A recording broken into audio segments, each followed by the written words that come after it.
forbidden. And when those don't match, that's when he realized that this was a game. It was deception, and that the being had manifested as someone he would trust and believe in order to deceive and manipulate him. That can't survive space travel. Like you couldn't, if you took it over there on 75 and it couldn't go 20 miles an hour, but it wanted to appear as real as possible. And yet, again, if you vet it, look hard enough, and apply some kind of testing method, you see, it wants to look like this, but it's not really that at all. This is powerful stuff. Anyways, moving right along. There's a famous psychic medium who was in his room at night as a kid, and he thought that his grandfather had manifested to him, but his grandfather had been long deceased. And so now there's this cognitive interface. I am an authority figure, one that you can trust. And so the boy, he's a young kid at the time, he's like, oh my God, this is my dead grandpa. I've missed you. Look how manipulative this is. Playing upon the human condition of a child. The emotions. Yes. Of the most innocent amongst. Emotions is energy, you know. Absolutely. And so again, there's this cognitive interface of, do you believe I am who I appear to be? And then the grandpa tried to physically assault him. That's when he ran out screaming, and the being left. Now, our problem with the phenomenon, and I was working with another experiencer a couple months ago, where this particular individual was being taken in her youth, and because of her knowledge base at that age, she wasn't watching rated R movies, of course, and so her knowledge base was based on comic books and cartoons. And she testified, this is wild. She said that when she was being taken by these beings, it first manifested as a cartoon character. But at the older she got, she realized that they kept taking her. She realized that she was getting older and getting taller, but the image that was taking her was not. Fascinating. And she said it wasn't just that the fact that she was maturing and get older, it was the fact that her worldview was changing, and that she was reading more literature than cartoons, and that she was growing out of the image it was manifesting to her as. And one day, in this cognitive interface scenario, in this experience, she said, I'm looking at the cartoon, and I'm thinking about this. Now, even as a kid, this isn't a cartoon. It can't be. I don't watch these cartoons anymore. What is going on here? And then the being, with his eyes, began to move. And in the moving, it was measuring her belief in the image. But the implant in the scoop marks, the skin anomalies, it's not just, like I said, the flesh, like he's saying, the flesh. Matter of fact, with Betty Luca and other case studies, when they put her back into her body, the skin began to manifest things. So like, it's the really only way I can put it. Anomalies, issues. And so this soul first, skin second aspect of it, again, it is the byproduct of the afterlife, at least what we know of it. That's why Ian Stevenson's work and other afterlife researchers will talk to people who claim to have past lives.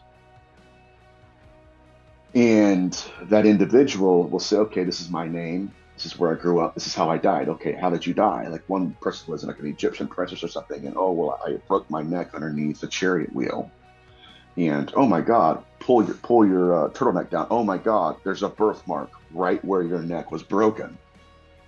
So the transfer of the soul back into the body manifests through the body itself. Very interesting. Now, even more than that, I think that also explains why they will take the soul out of the body, do things to it, and then place it back in. And then when it's back in the body, all of a sudden, you see the skin start manifesting scoop marks and different anomalies. Now, what's also interesting, to add more mystery to the majesty here, I had a case where a lady was in a malevolent haunting, and she sent me pictures of her daughter's arm because during this haunting, her daughter felt a burning sensation, started screaming, and when she did, she said, "I took my phone out and started taking pictures immediately." And as she did, she said, underneath the skin is where the anomaly first manifested. And then it moved itself to the surface of the skin. Can I suggest that in many hauntings, it's not the flesh that is hurting first, and it's not the flesh that is being attacked first. It's the soul. Become a member on Patreon to get full access to all exclusive content. A few of the perks is the full-length ad-free video version of the interviews, face-to-face interviews, bonus shows, and behind-the-scenes footage. You will also receive the video interview way in advance before the audio-only interview gets dropped on all platforms. Sign up and become a member today for only $3 a month. The link is in the description. There's a certain amount of deception being employed in the phenomenon, and I think that we as researchers and experiencers both need to pay close attention to it. Now, what's fascinating is that 99% of the researchers worth their salt in the field know the deception is occurring. I've talked to them. Okay, do you believe you were deceived? Absolutely. Okay, so now the question is, okay, are we being deceived for our own good? That's a little bit, we're moving in the right direction, but the deception is still present. And so in tonight's, I guess, presentation, I'm going to be listing a few case studies of where deception was employed. And then I'm going to leave the data sample with you in the audience to figure out, okay, were these good case studies? If they're not, what's really occurring? So, ready to get started, buddy? Yeah, man. Take me down some rabbit holes, dude. The so years ago, yours, my friend. All right, man. Years ago, I was contacted by a family, a mother and a daughter, and they had heard one of my shows. They were big into spiritual warfare. The mother she had cancer. And at the time of this event, she was in the hospital with cancer. And it's a fascinating case. Essentially, what occurred was the mother and the daughter were in their room at night, her room at nighttime. The daughter was staying the night with her. The mother had cancer. The lights were off. The bathroom door was cracked open, and their official door, was closed. And they're both asleep. From the bathroom, a disembodied voice, a male voice, called the mother by name and said, "You might as well give up and die because it's your time." They both woke up to the voice. The daughter woke up to the voice. The mother did.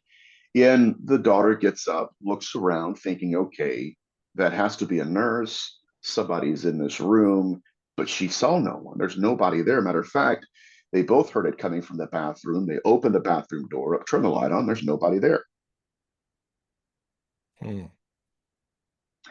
Now, the question, and then we're going to get into some more case studies, but the question that they were asking themselves was, first of all, what was it?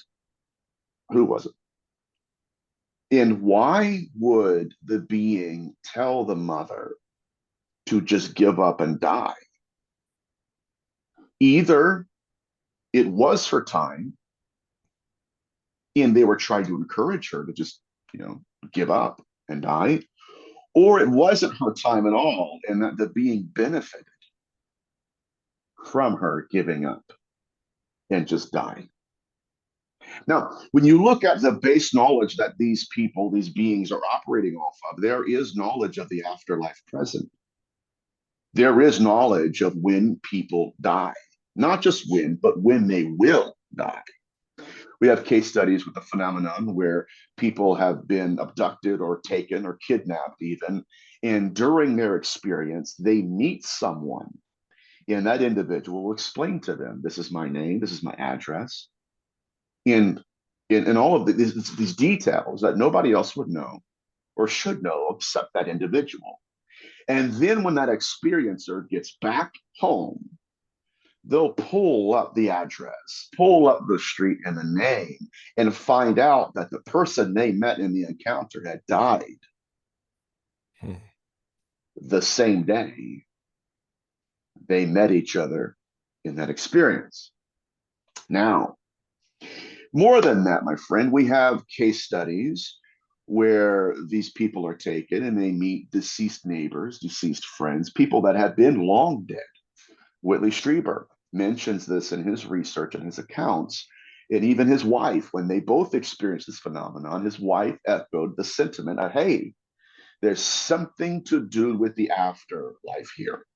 It's not just nuts and bolts. It's not just consciousness. It seems to be operating or even connected to disembodied, disincarnate, or even, if I may, hauntology as a whole. So it's not just the knowledge of the afterlife that they have, but it's how they use that knowledge to manipulate us. Now, there are only two possibilities here. Either that individual that had actually died that day, either it was really her, and she was with the beings, and that's still a scary, oh, that's a scary thought. Or here's what's even scarier, or that was not really her at all, and the phenomenon knew when she had died, what clothes she had died in, knew her name, and manifested as the apparition or the ghost of that deceased individual. Neither of those hypotheses are great. Neither of them are hopeful. Neither of them really are like, okay, cool, no big deal. Go ahead. So you know when people die. Like, nobody in the right mind would look at these case studies and say, okay, these are great perspectives and possibilities. But my point is, again, they either know when, who, how, or it actually is the hunting of souls, where they captured the consciousness and soul and essence of that individual. Both possibilities are equally as troubling to me. Now, again, years ago, one of my favorite researchers tells the story of, I'm building case studies here because I'm going to get to a conclusion here shortly. Well, not shortly, but another case study is a possession account where a researcher was at a seminary and he was with his professors who were both priests, and so he's performing an exorcism. And in his mind, he says, literally, word for word, this is baloney. I don't believe it. This is baloney. And the demoniac, the woman that was possessed, snapped to attention, looked at him, and had spoken language. It was perfect Malay. It's a dead language. And it wasn't until after this seminarian graduated that his professors pulled him aside and said, now that you're through all of your schooling, we want to remind you of a scenario, a situation we were all in one day years ago. And they walk him through the case. Remember that? Yes, I do. Okay. Now, did you understand what that entity said through that woman to you? He said, no. It was weird. I know Hebrew and Greek, but that was something weird. They said she was speaking perfect Malay. And when we translated it back at the college, the university, in perfect Malay, the being looked at you and said, I was there when your father killed himself. And I'm the one that made him pull the trigger. So it affected him. Like, I mean, literally, when he was doing the presentation talking about it, he was in tears because it was just absolutely destructive. Now, again, when we look at the pervasive nature of these case studies, there is an underlying thematic element. These beings know things they should not know. They have access to us in ways that we still have yet to even comprehend or even prepare for. The knowledge base that they're operating off of has been united through history. In antiquity, they said demons knew when people would die. Well, guess what? Now we have a new species that also knows. And in antiquity, we have soul hunters. And even in Egyptology, the concept of these soul hunters were the fact that they will distract your body while extracting your soul. And so what you see here again is a phenomenon that has information and access to our species that certainly it doesn't make sense. Now, more than that, even more than that, the problem is not what they know. The problem is just what they know. The problem is, the problem is not that they know about us. The problem is the way they're employing this information against us. Right? Again, it's not just okay, I know when people die. Instead, okay, I will present them to you. And you're going to be put into a situation where you have a decision to make. Are you going to believe this is someone who is deceased? Or are you going to think, okay, maybe this isn't who it wants me to believe it is? And so in my research, I found, especially in my book, Skin Across, I even articulated in this manner. There are certain protocols of belief that the phenomenon tempts us with and literally steps into roles. Do you believe I am who I appear to be? And upon our decision to agree with the manifestation, then there is what I call a permissive will to step fully into that role. Making sense? Mm-hmm. Almost kind of like a, I don't know what, egregore or archon or something like that. Mm-hmm. In a way, some kind of some type Yes. of parasite. Yes, absolutely. Yes, and I'll get to that in a second. Yes, and so essentially what occurs, and not in all cases, but in many, is that when you see a predictable manifestation, that's my dear and Edmund. Okay. Yeah, yeah. Okay, do you believe I am, dear and Edmund? Yes. And so in that commitment of belief, subconsciously there is the mortal portal of consent. This is nuts. And in that moment, it's okay, I believe you are who you appear to be. Now, what are you going to do? And so, what the phenomenon does is it's almost like like checking different boxes. I will manifest as this in order to get you to do this. Now, our problem with the phenomenon, and I was working with another an experiencer a couple months ago, where this particular individual was being taken in her youth, and because of her knowledge base at that age, she wasn't watching rated R movies, of course, and so her knowledge base was based on comic books and cartoons. And she testified, is wild. She said that when she was being taken by these beings, it first manifested as a cartoon character. But at the older she got, she realized that they kept taking her. She realized that she was getting older and getting taller, but the image that was taking her was not. Fascinating. And she said it wasn't just that the fact that she was maturing and get older, it was the fact that her worldview was changing and that she was reading more literature than cartoons, and that she was growing out of the image it was manifesting to her as. And one day, in this cognitive interface scenario, in this experience, she said, I'm looking at the cartoon and I'm thinking about this. Now, even as a kid, this isn't a cartoon. It can't be. I don't watch these cartoons anymore. What is going on here? And then the being with his eyes begin to move. And in the moving, it was measuring her belief in the image. Was this a apparition, or was this like in a television set? Because you keep saying it was presenting. This was an apparition. Can it right? happen? Can it happen like some type of poltergeist activity, apparition, whatever, something conjuring a kid through a television set, just like Poltergeist with Carol Ann? Could be. You know Could what I mean? Can they use like, what we all perceive? It's, what do they call it? The observer effect or whatever. Like everybody perceives, observes reality in different ways. Like maybe that kid can sees the TV in a different way than we just see a cartoon. But what if something, what if the entity is in that network because now Beautiful. everything's Yeah. involved with fiber optics and electricity. We know they like electricity, Mhm. and I don't know, is that a way to lure these kids in? Well, I think it's Yeah. absolutely even not just that, but religious figures. And this is we'll have to do another show on this, but I do believe that these beings have created fake religions to hide behind, right? Okay, yeah. Well, I'm Muhammad to a Muslim. I'll be Buddha. I'll be Jesus to a Christian.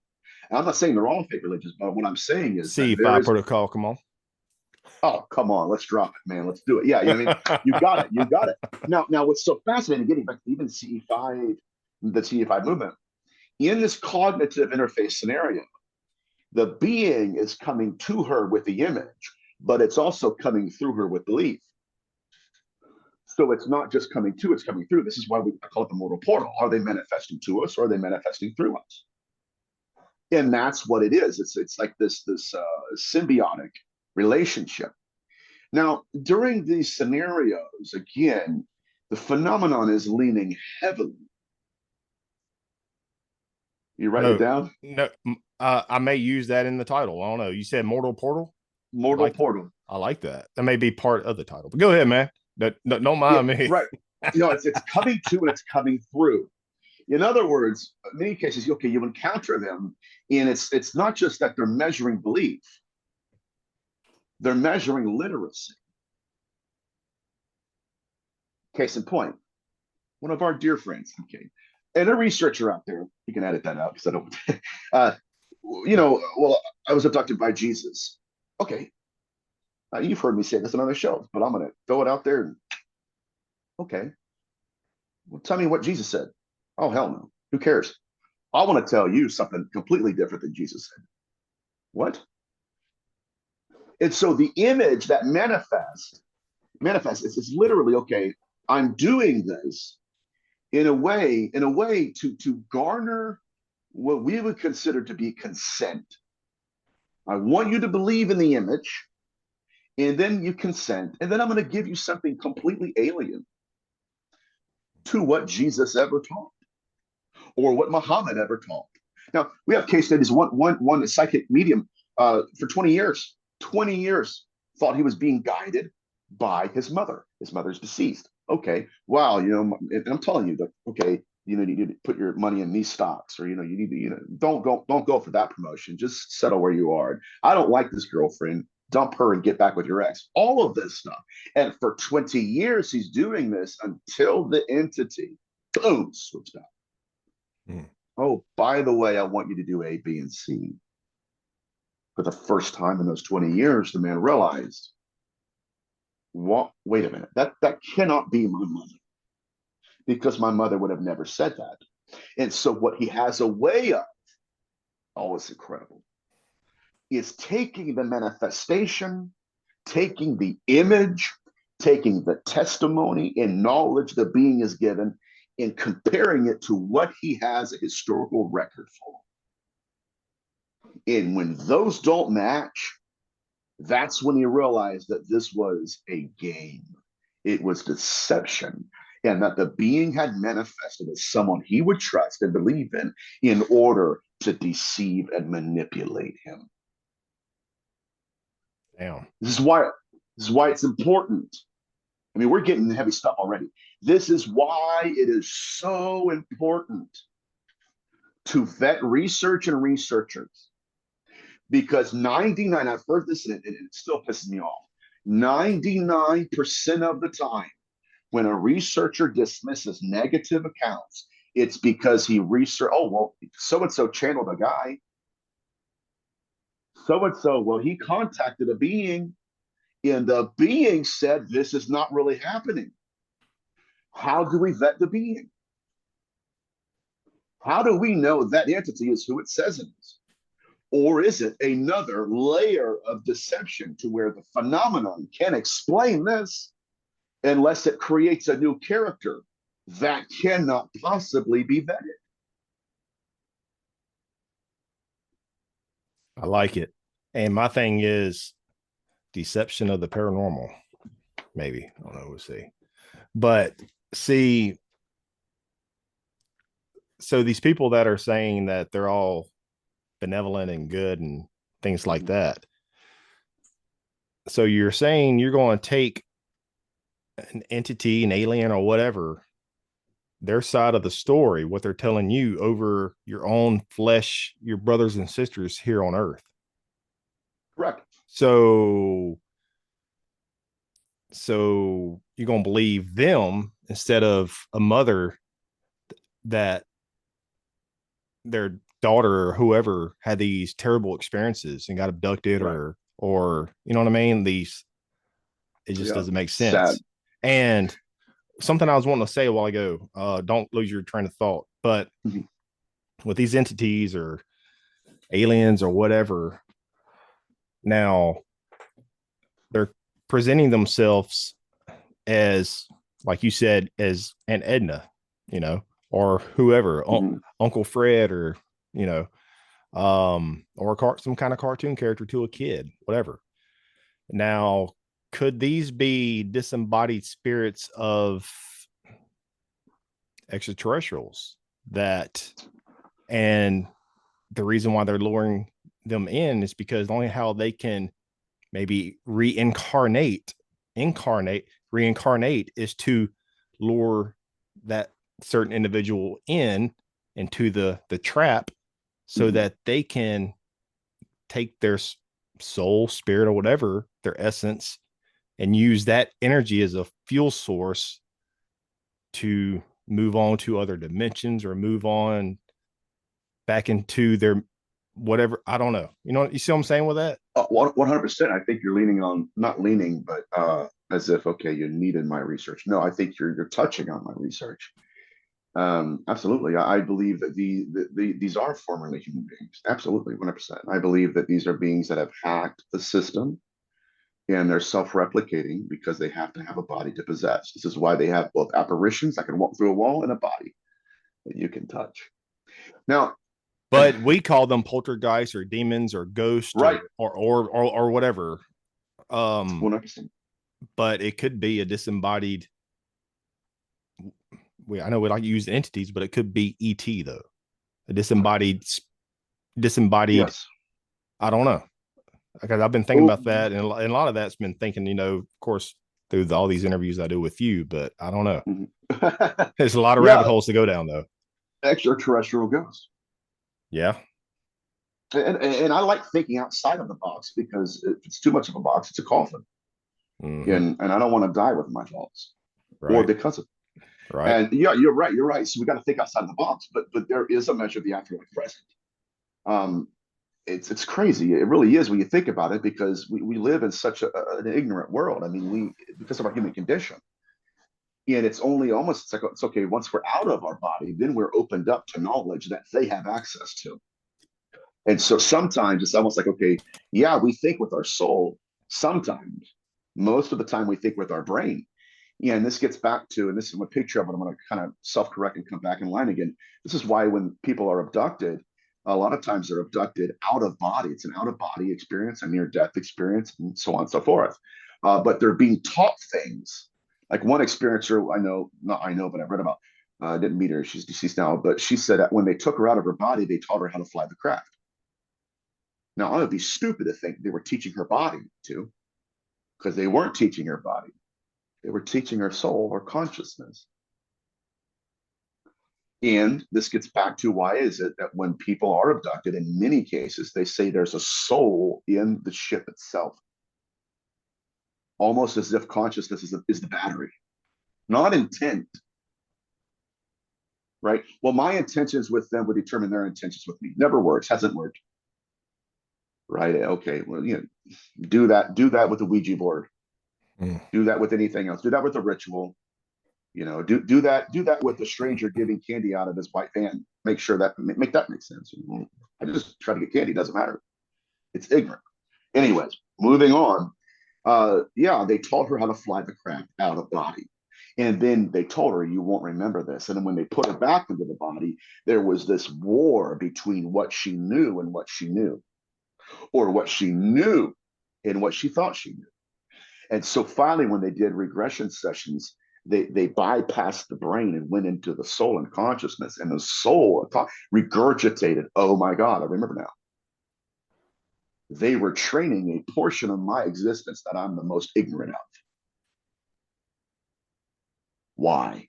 Leads me to believe that it's not their technology at all. It's ours. Throwing that out there, just throwing that out there. And that we're the ones operating their ships and stuff. Whatever. That's another show. Moving right along, there has to be. Hold up, See, before you move yeah, on, don't yeah. lose your train of thought. But you was talking about these because there's a lot of people coming out, and talking about these abductions out of body. I just interviewed a guy last week, Michael Cameron. He talked about how that I think he or somebody he knows, because he's an abductee, and Mhm. he goes out of the body a lot, and these entities or these aliens they can give implants in the astral body. Very interesting. Let's go down that hole real quick, that rabbit hole. Well, and I've been uh, trying to articulate something similar to that, but the implant in the scoop marks, the skin anomalies, it's not just, like I said, the flesh, like he's saying, the flesh. Matter of fact, with Betty Luca and other case studies, when they put her back into her body, the skin began to manifest things. So, like, it's the really only way I can put it, anomalies, issues. And so this soul first, skin second aspect of it, again, it is the byproduct of the afterlife, at least what we know of it. That's why Ian Stevenson's work and other afterlife researchers will talk to people who claim to have past lives. And that individual will say, okay, this is my name. This is where I grew up. This is how I died. Okay, how did you die? Like one person was like an Egyptian princess or something. And oh, well, I broke my neck underneath the chariot wheel. And oh my God, pull your turtleneck down. Oh my God, there's a birthmark right where your neck was broken. So the transfer of the soul back into the body manifests through the body itself. Very interesting. Now, even more than that, I think that also explains why they will take the soul out of the body, do things to it, and then place it back in. And then when it's back in the body, all of a sudden, you see the skin start manifesting scoop marks and different anomalies. Now, what's also interesting to add more mystery to the majesty here, I had a case where a lady was in a malevolent haunting, and she sent me pictures of her daughter's arm because during this haunting, her daughter felt a burning sensation, started screaming, and when she did, she said, "I took my phone out and started taking pictures immediately." And as she did, she said, underneath the skin is where the anomaly first manifested. And then it moved itself to the surface of the skin. Can I suggest that in many hauntings, it's not the flesh that is hurting first, and it's not the flesh that is being attacked first. It's the soul. It's the soulish dimension that they're manifesting to, through, and on first. Now, a good friend of mine, Dr. Michael Lynch, he told me a story about where that happened, where he was at some investigation. He was a soldier. He was home off duty back in the States. And an orb flew through his neck. And when it did from underneath the surface to the surface, boom, it manifested burns on him. So Hmm. are we, again, it's not physical only. It's just like you fall. It's not just nuts and bolts. There is a consciousness to this. And I believe, and I am of the opinion that it is consciousness based. And it's like one of my, and you can edit this out, one of my favorite preachers in the world, Jerry Jones, preached a message one time called The Real World. And he pulled a text out of the Bible, I think it was Paul, where he says that that which you see is made from that which you cannot see. Incredibly. I'll send you the message, bro, to give All you right. chills. You're like, what? It's sick. But he talks about that, talks about the real world. So whatever they're doing is outside, but it's making its way inside. And I can go on with the rest of the presentation. Whatever you want to say. Yeah, yes, but don't lose your train of thought. But with the outer body implants or whatever, the astral implants or Mhm. whatever they're doing. Because if you know, for the longest time, what abductees will always say they have implants in their physical body. That's only to track and to analyze your physical Mhm. genetic makeup or to track you wherever you are in the world or whatever. But if they are implanting some type of etherical whatever device in your astral Mhm. body or your soul or consciousness, whatever, when you're outer body, Mhm. then let's say you die on this physical resistance or reality in this dimension, and then let's say you go to whatever the afterlife is, if you get reincarnated back to earth, or if you go to heaven, whatever heaven is, whatever, Mhm. they can follow you and trace you. Yes. And at what point do those implants become attachments? Mm. Right. All right. Mm-hmm. So check this out. I was working with a therapist one time talking about different case studies, and he told me that when he was in college, he was doing like ayahuasca and different experiments, and he had an out of body experience. And he said when he left his body, he looked over, and there was something that looked like larva in the corner of the room. He said, I'm looking at my body. And he said, all of a sudden, that thing took me, wrapped itself around my neck, not his body's neck, but his soul, astral body's neck. And he said, and I said, is that an attachment? He said, yes, it was. He's a psychologist. He said, yes, it was. Damn. So the implant is, I think it very much is the attachments that people are facing. Now, getting back to the idea of how to test them, to me, it gets to a point in a lot, and I told people the other day, a lot of my friends that are researchers as well, some of them, they're going to love to hear this because a lot of them want me to believe in simulation theory. I'm not buying into that completely yet, but there is something to the game scenario, right? When you have okay, what happens in a game? Okay, you have a character, you have the qualifications, the abilities, the background, this is what it wears, what it does. And so when you are that character or you fight that character, you encounter that character, you have that to deal with. Okay, this is power, this is all this stuff. This is, in Tekken or all that, he can punch, he can all this. And so in a way, you can vet them. No different than when you have Darren Edna. Well, okay, how do I know it's Darren Edna? Well, you can vet him. Okay, blah, blah, blah, blah, blah, blah. And until you have a new character that's alien to you, only then do you have the inability to compare them to themselves. What do I do? How do I know? How can I vet? Oh, you can't, but I could, And so what we're dealing with is fascinating. And what we've done, especially in the field, unfortunately, is because we can't vet them with actual historicity, what we have to do now, and you've seen this in case studies, we will vet what they're telling the experiencer based upon how much of the experience was documented. And I've had everybody from the Pentagon at my house. Therefore, what they're telling me must be true. Right? What that means is you really don't know how to vet the being. Right? You can't say, well, it's telling me this. Therefore, 1 + 1 = 3. Why does it mean 3? Because, well, I've got people here, of course, and they filmed the manifestation. Right. Now, what's happened, and this is so fascinating, the Are you manifestation. are you talking about somebody that I know? Yes. You And people cannot.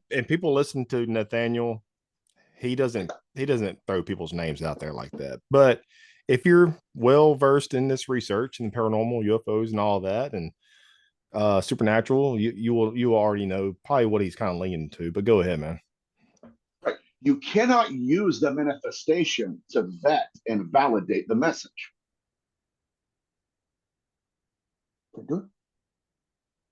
This is why, in the beginning, we were talking about manifestations and images. You can't vet, right? Okay, it appears as Darren Edna, therefore it is. That's using the manifestation to vet the message.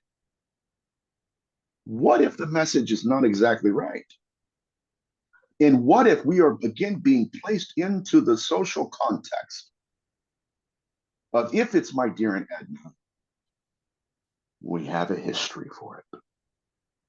And then essentially what I'm suggesting to everyone, and yes, it's true, the alien is the newest mask and it's the newest character because it evolved according to our awareness, and it got tired of being vetted and us seeing through the veil. Now it's presenting something to us that it has the ability. Okay, yeah, I know. Look, you can't vet what I'm saying, but I'll tell you what I'll do. I'll give you a miracle, and I'll let other people validate the miracle. And somehow, through some Flintstone technology or Flintstone mindset, we cavemen will think, "Hey, they're telling the truth." Why? Because I captured on the video. Okay, doesn't make sense. And in my perspective, and this is what I'm coming to lately in my research, the miracle's not the message. The image is not the message. The image is the image. The miracle is the miracle. But what we have been forced to do with the phenomenon is validate. The phenomenon, again, we cannot trust it. I don't even trust the neighbors down the street. What I mean, I don't know them. I don't know their intentions. Our Mm-hmm. own brothers and sisters here on earth, there's a lot of good people, yes, but Mm-hmm. there's a lot of bad too. I don't trust even our own brothers and sisters in these meat suits. Oh my Like, God. like Oh yeah. I wouldn't trust a stranger with my daughter if I don't know them, right? Right. So, What? so why would I trust a higher intelligent being or entity, Mm-hmm. alien or whatever you want to call it, that Mm-hmm. has much more evolved, Oh and my they God. can, Yeah. so who's to say they can give you a false impersonation and deceive you on your in your subconscious to make you think that they are benevolent? Oh my God. Yes. Yes. Of course. And then guess what? Why would I trust them when I don't even trust the neighbor down the street? Right. It is self-confirming. Think about that. This is why, okay, this is why when you have, like I said before, negative experiences rather, and experiences that come forward with their testimonies, the phenomenon says, okay, I got something for that. Let me go find somebody that can channel me.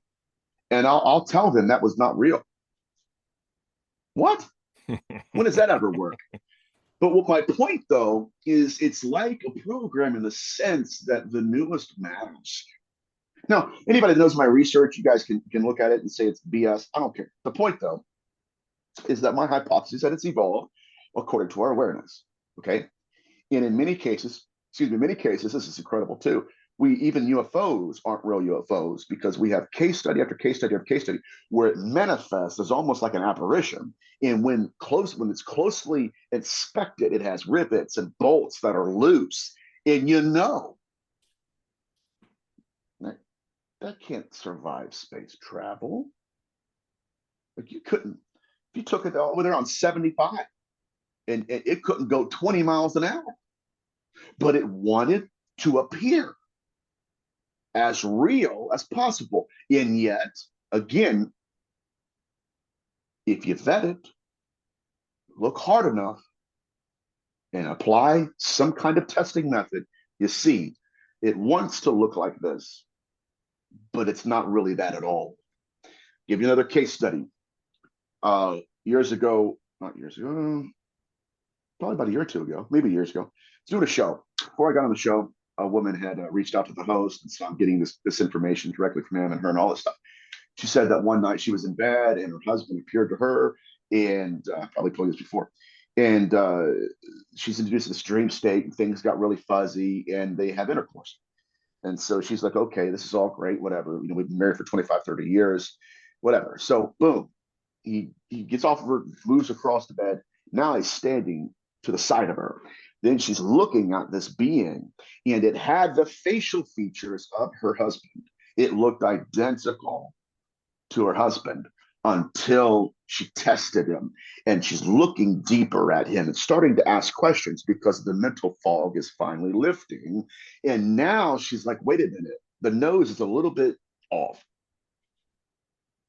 I mean, you've got it down right. You got it down pat. And if you were out in front of other people, like the family members, they probably wouldn't notice much. But this is my husband. And and she said, that's when I realized that there were facial features that were trying to look like his. Like And when she do what? Sorry. kind of morphing, or kind of like, Yes, yes. It was like okay, yeah, it's his nose, but it's not. There's something off, and so it was a simulant. It's similar, but it's not. It's not even the person, but it wanted to appear as. And when she pushed back on it, that's when he started laughing, grinning, changed into a smoky apparition, and floated out of the room. Then she realized something that she had known prior to the encounter, but forgot because of the entity. Her husband had been laying right next to her asleep the entire time. damn. I don't Right. know. I don't know if you ever told me that one. I don't think. Okay, right. But again, knowledge, manifestation. Just because it manifested does not validate its intentions with her. Hmm. Boom, take that to the bank. Hmm. We I can like no it. longer say, right, well, I got it on camera. That doesn't mean what it did to you was right, and it doesn't mean that was your husband. This is powerful stuff. Anyways, moving right along. There's a famous psychic medium who was in his room at night as a kid, and he thought that his grandfather had manifested to him, but his grandfather had been long deceased. And so now there's this cognitive interface. I am an authority figure, one that you can trust. And so the boy, he's a young kid at the time, he's like, oh my God, this is my dead grandpa.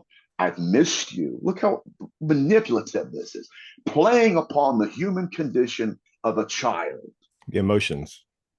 Yes, of the most innocent among us. Emotions is energy, you know. Absolutely.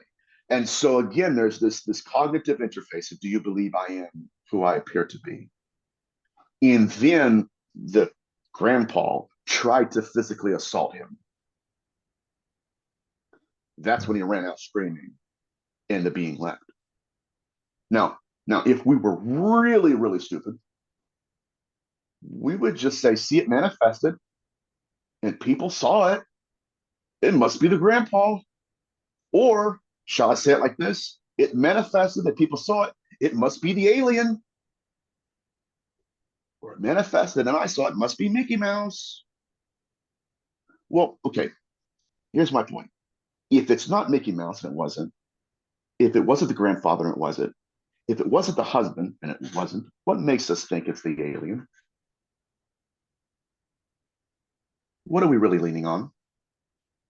Well, they told me things that nobody knows. Okay, so do demons. And if the field says they're not demons, then why are we using the same things we validate demons as to validate aliens? Well, I could say that as well. They're demons because demons know this. But what these researchers will say is no, no, no, no, no. And one guy ignorantly said, uh, well, to a hammer, everything's an egg, which was kind of pissed me off. And like, really? That's really dumb. Like, just there's a way of, in academia, okay, it's a thought ending sentence. It's like, okay, well, it is what it is. You know what I mean? It's literally designed to stop us from thinking, dismiss everything, and to move on. But my point again is this: if it's not a demon, an alien, or grandpa, or a cartoon character, if it's not Muhammad or Jesus, then I would suggest something that it's something outside of us, but it's absent but present, absent from but present with. In whatever it is in control, seemingly, of the habitat we call this reality. That's why I believe they know when people die. They know what clothes they died in. Betty Luca called Ray Fowler in the middle of the night crying. I know something, but I don't know what I know, and I don't know how I know it. She goes to a therapist, they do memory regression, and boom. What was it?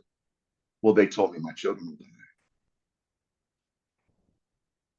Ray Fowler is like, what are you talking about? So, Hmm. whatever we're dealing with, again, I believe it has introduced a new character into the game, leading us with breadcrumbs.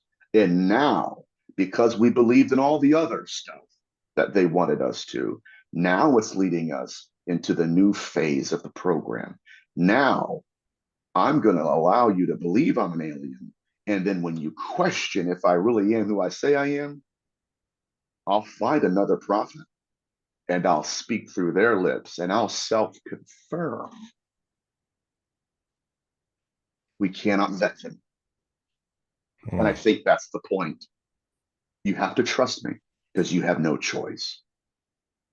What that's leading to, again, it's not just experiencers. Certain of some of them, many of them are becoming prophets. What's the end result?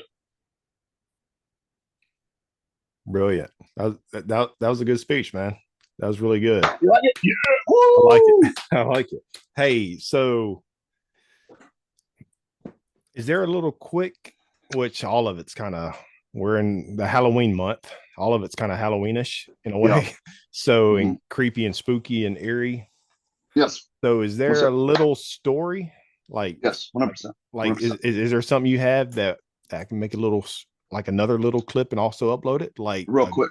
your own personal ghost story apparition or something like just what WTF, you know what I mean? Yes. Like go ahead. I don't know if I ever told you the murder case I had, unless you put, I can't see it. I don't think I have, because you would have put it in clips. I don't know if I have. All right, let's do this. Action.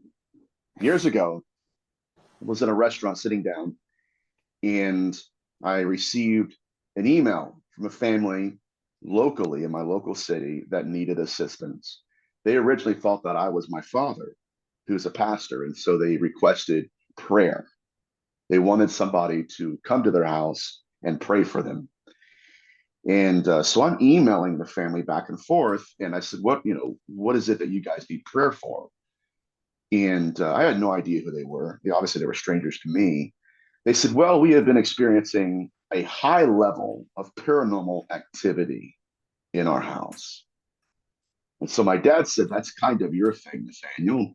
So I go to the house, I walk in, and when I walk in, I am met by an atheist. He confronted me, almost squared up. Very strange. Hey, Nate, which you can call me Nate. They couldn't. I was like, what the hell? Anyways, he says, I just want you to know I don't believe in spirits. I don't believe in God. I'm an atheist. And I don't even believe in you and what you do. And I'm thinking, well, I don't know what I do, but, whatever. So he goes and sits down. And out of the corner of my eye, I see that there's a portion. I ever told you this? A portion of carpet cut up out of the floor in the living room, right in front of the front door. And I couldn't place it. I didn't understand it. So I just keep going on. And so I'm going through the house and I'm picking things up. And I have the sister of the husband that's there. The husband was disabled and he had a knife gash in the side of his body where stitches sewn up. So I took his sister, upstairs, and we're going through rooms. And I walk into one room, and in this room, you could feel absolute darkness. I mean, I literally, I thought that someone was in there. It was drenched with it. And so I remember I went into a closet, and I have this on. I was recording it all, but on record, anyways. And I walk into this closet, and in the closet there is a green milk carton full of model trains. I looked at the sister of the husband downstairs, and I said, I don't know what I'm feeling. I said, but the entity is either attached to this green box full of model trains, or it reminds him of something in his life that he encountered in his life. So that's when we turned around, and across the room there was another closet. When we opened that closet door, there was full of fishing poles and tackle boxes.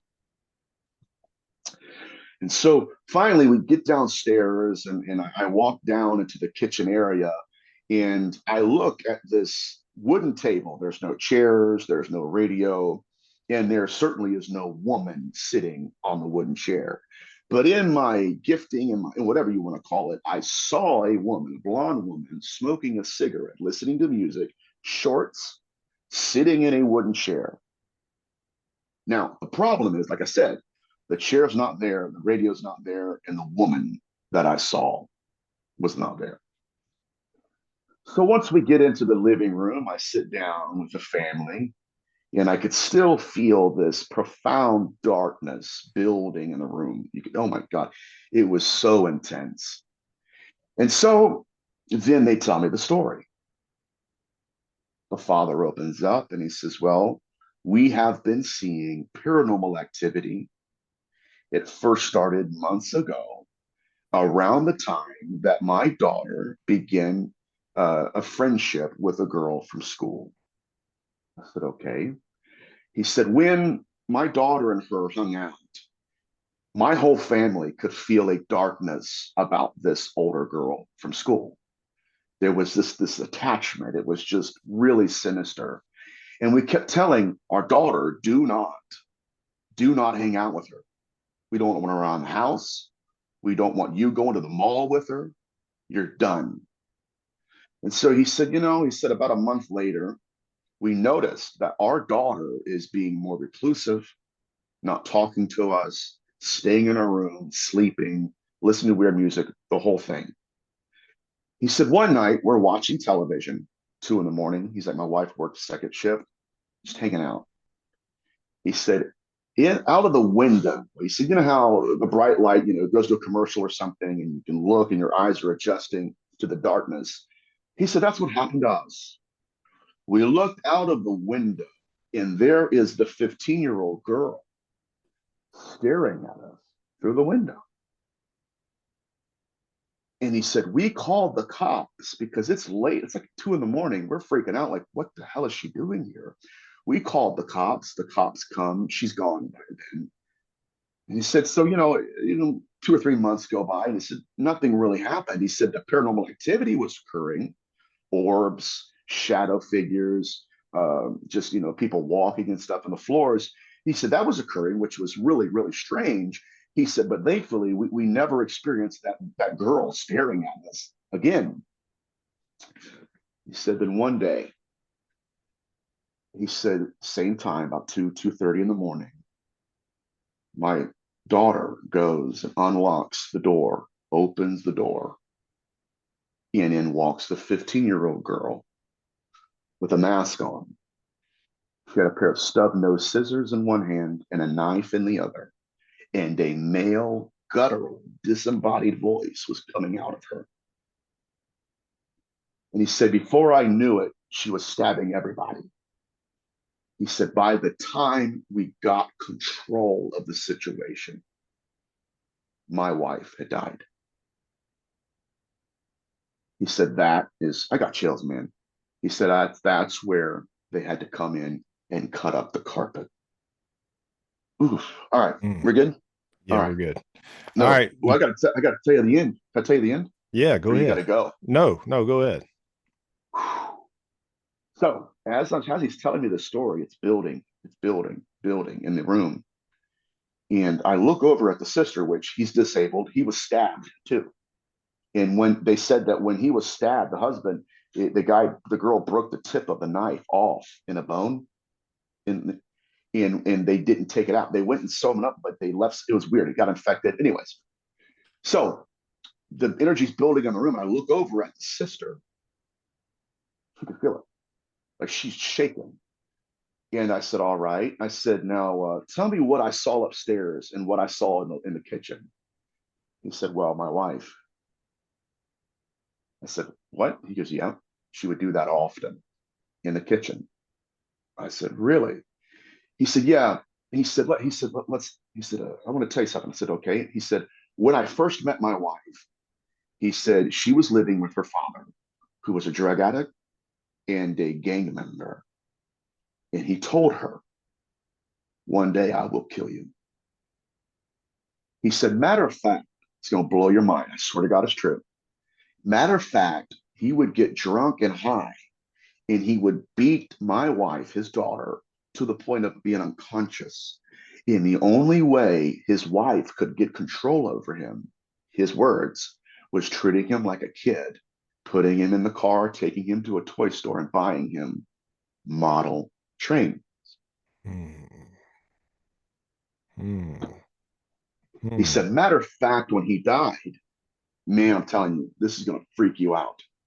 He said, matter of fact, when he died, we put those green model, those trains upstairs in the storage room.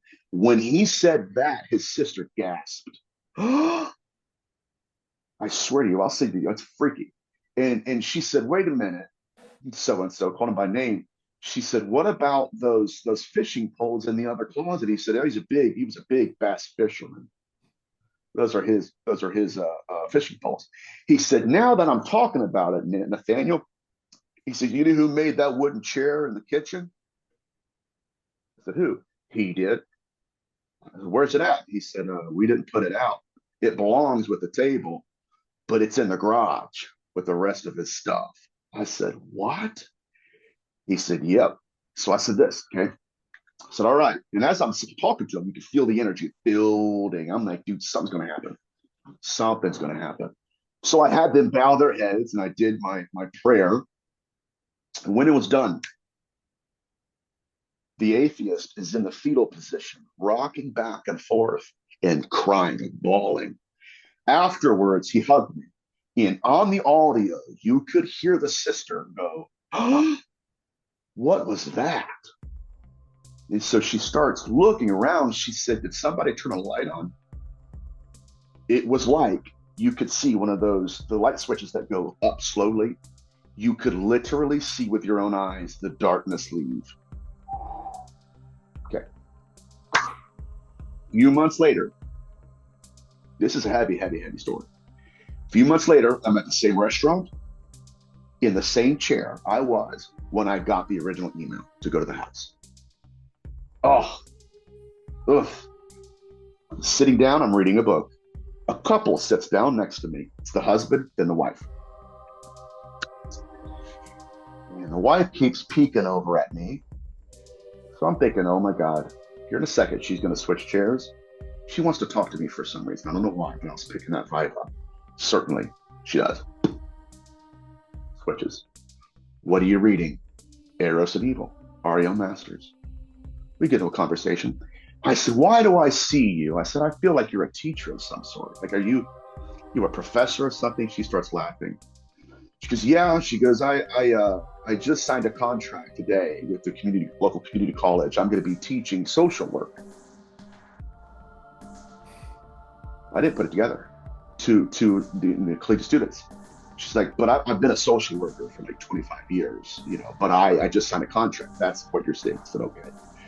And she goes, so what do you do exactly? I go into some things, and she goes, you're Nathaniel Gillis. I was like, I am? She says, yes. I said, how would you know that? She goes, well, I can't tell you, but I know exactly who you are, and I know what you do, and I believe in what you do. About 45 minutes goes by. Finally, she opened it. I'm the social worker that was working with both minors. She said, what? I'm the social worker that's working with both of those minors that Damn. killed that one man. Swear to God. And my eyes got big as saucers. I said, do what? She said, yes. She said, I promise you. She said, matter of fact, she said, the night of the cleansing, I got a phone call from the jail. But one of the girls said, the entity that has been visiting me in my house for months walked into my jail cell and said, I no longer have authority over you. I have to leave. Holy shit. Damn. Dude, that's it. There you go, brother. Oh, man. Well, the Nathaniel Gillis, like always, treat, honor, and privilege, man. Appreciate it. Love you, brother. I'll talk to you soon, man.